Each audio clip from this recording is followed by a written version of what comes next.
Top quality और consistent performance के लिए सिर्फ सिल्वर पंप्स। टॉप क्वालिटी और कंसिस्टेंट परफॉर्मेंस के लिए सिर्फ सिल्वर पंप्स, नाम याद रखना। तुम्ही पुणे स्टेशनच्या नामांतराची मागणी केली होती, त्यावर नंतर ठाकरे गटाने टीका केली आहे तुमच्यावर। अतिशय विकृत अशा पद्धतीने टीका केलेली आहे। राजकारणामध्ये टीका ही जरूर केली पाहिजे, सहनही केली पाहिजे, परंतु ज्या पद्धतीने संस्कार विसरून ही टीका केलेली आहे, मला खरं तर त्याचा निषेध करण्यासाठी सुद्धा शब्द नाही आहेत। ज्या महाराष्ट्रामध्ये आपण राहतो, छत्रपती शिवाजी महाराजांनी ज्या पद्धतीने काम केलं, महिलांचा आदर केला, तर तो आदर्श आपण हे लोक विसरलेत का असं मला यांना विचारावं असं वाटतं। एक अतिशय अजेय योद्धा ज्यांनी 42 लढाया लढल्या आणि एकही लढाई हरले नाही, असे श्रीमंत थोरले बाजीराव पेशवे यांचं नाव रेल्वे स्टेशनला द्यावं अशी एक साधी सरळ मागणी मी केलेली होती। एखादं नाव आपण ज्या वेळेला एखाद्या मोठ्या प्रोजेक्टला देतो, त्यावेळेला त्या पुनरुच्चारातून, त्या नावाच्या उच्चारातून आपण तो इतिहास पुनरुज्जीवित करत असतो। जसं की क्रांतिज्योती सावित्रीबाई फुले यांचं नाव आपण विद्यापीठाला दिलं, जगद्गुरू संत तुकोबाराय यांचं नाव आपण पुणे एअरपोर्टला देतोय। ही नावं आपण का देतोय? किंवा अनेक देशभरातल्या सुद्धा अनेक वेगवेगळ्या प्रोजेक्ट्सला आपण नावं देतो। ही नावं आपण का देतो? त्या इतिहासाला उजळणी मिळावी, उजाळा मिळावा आणि त्या इतिहासातले काही आदर्श बिंदू आपण सुद्धा काही ग्रहण करता येतील का हे पाहावं, यासाठी म्हणून आपण ही नावं देत असतो। तो विषय राहिला बाजूला आणि मलाच विकृत पद्धतीने त्या ठिकाणी दाखवण्यात आलेला आहे।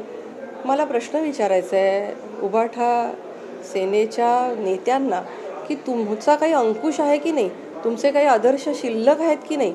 अशा रीतीने पोस्टर्स लावले गेलेत, संविधानिक पद धारण केलेल्या एखाद्या व्यक्तीबद्दल, एखाद्या महिलेबद्दल तुमचे असे विचार असू शकतात? बुधवार पेठेला मस्तानी नाव द्या, कोथरूडला मस्तानी नाव द्या। अरे काय चाललंय? कुठे विषय नेताय तुम्ही? तुम्ही तात्विक विधानं करू शकत नाही, तात्विक डिबेट करू शकत नाही, तर म्हणून तुम्ही कुठल्याही मुद्द्यावर जाल आणि महिलांचा अपमान कराल। महिला राजकारणामध्ये अतिशय संघर्षातून पुढे येत आहेत, हे तुम्हाला पाहवत नाहीये का? नामांतराचा मुद्दा हा राजकारण केलं जाते निवडणुकीच्या अनुषंगाने, असंही विरोधकांचं म्हणणं आहे। हे माझंच म्हणणं आहे। हा वादाचा मुद्दा असू शकतो का? हा कुठला वादाचा मुद्दा असू शकतो? मी 8-9 मागण्या केलेल्या आहेत रेल्वेच्या मीटिंगमध्ये, एकच मुद्दा हायलाईट केला गेला त्याच्यातला आणि त्याच्यावर वाद निर्माण झाले। कशासाठी? ज्यांनी अटक ते कटक छत्रपती शिवाजी महाराजांचं हिंदवी स्वराज्य, मराठा साम्राज्याचं साम्राज्य विस्तार ज्यांनी केला, त्यांच्याविषयी जनतेला आदर असू नये आणि तो आदर त्यांनी अशा प्रकारच्या मागणीतून व्यक्त करू नये। अनेक संघटनांनी ही मागणी केलेली आहे। माननीय केंद्रीय मंत्री अश्विनी वैष्णवजी यांच्याकडे मागणी केलेली आहे। माननीय मुख्यमंत्री देवेंद्रजी फडणवीस पुण्यामध्ये आलेले तेव्हा अनेक संघटना त्यांना भेटल्या आणि त्यांनी ही मागणी केली। मी त्याचा पुनरुच्चार केला। याच्यात काय चूक आहे? आणि बाजीराव पेशवे यांचा अपमान करण्यासारखं काय आहे याचा त्यांनी अभ्यास करावा इतिहासाचा। मला असं वाटतं की संजय लीला भन्साळींच्या चित्रपटातून हे प्रेरित झालेली विधानं ते करतायत। बाजीराव पेशवे म्हणजे बाजीराव मस्तानी नाही, याच्यापेक्षा याच्या पलीकडे जाऊन त्यांचा काही इतिहास आहे, त्यांचं काही कर्तृत्व आहे। ज्यांनी अतिशय म्हणजे विश्रांती सुद्धा न घेता, घराकडे न परतता ज्यांनी युद्ध केली, अनेक युद्ध केली, पूर्ण हिंदुस्थान पादाक्रांत केला। शनिवारवाडा हे त्याचं द्योतक आहे की जो उत्तरेकडे तोंड करून आहे आणि तत्कालीन काळामध्ये मोगलांवर चढाई केली। ह्या सगळ्या गोष्टी ज्या आहेत इतिहासाच्या, त्या त्यांनी वाचल्या आहेत का? त्यांनी इतिहासाचं वाचन केलंय का? का एका विशिष्ट चौकटीतून, एका विशिष्ट चष्म्यातूनच त्यांना बघायचंय?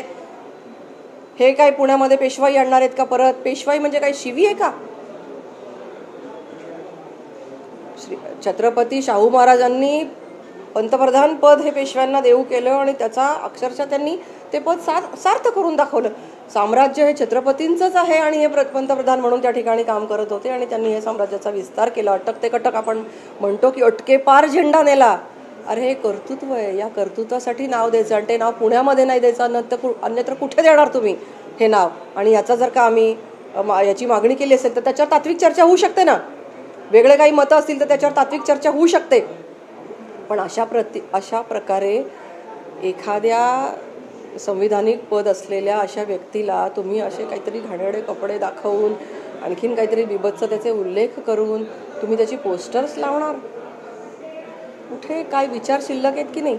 अतिशय विकृत या पद्धतीने हे पोस्टर्स लावली गेलेली आहेत. मी याचा निषेध करते आणि यांच्यावर गुन्हा दाखल करून यांना अटक केली पाहिजे अशी मागणी करते.